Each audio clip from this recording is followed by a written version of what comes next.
तर झालं असं की काल रात्री आम्ही अचानक ठरवलं की कुठेतरी फिरायला जाऊया. त्यात सॅटर्डे संडे असल्यामुळे सगळे बोलले की नाईट आऊटचा प्लॅन करूया आणि खरं सांगायचं झालं तर अचानक प्लॅन जाम भारी होतात. मग काय काढली गाडी आणि निघालो नाईट आऊटसाठी मरीन लाईन्सला. असंही लग्न झाल्यापासून मी आणि मयुरा मी एकदाही मरीन लाईन्सला गेलो नव्हतो. आणि हा बघा अरुण दादा, ह्याची एनर्जी लेवल 24 तास फुल चार्ज असते आणि ह्याचा असा काहीतरी मजेशीर डान्स चालू होता.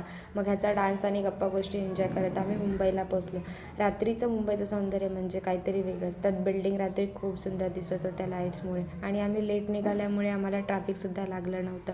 मग काय आरामात पोचलो आम्ही मरीन लाईन्सला. इथे थोडा वेळ प्लॅन होता की शांत बसून समुद्र ऐकायचा, पण झालं काय हे बघा, ह्यांचं 2 मिनटामध्ये असे काहीतरी परत जोक्स वगैरे चालू झाले, मजामस्ती चालू झाली. मग काय यांची मजामस्ती वगैरे एन्जॉय करत आम्ही थोडे फोटो वगैरे क्लिक केले आणि तिथून घरी जायला निघालो तर हे बघा ह्याचं परत असं काहीतरी सुरू होतं. गाडीतही बसत नव्हता. मग आम्ही पण ठरवलं थोडा वेळ याची मजा घेऊया आणि निघूया. मग काय निघालो घरी, फालुदा खाल्ला आणि घरी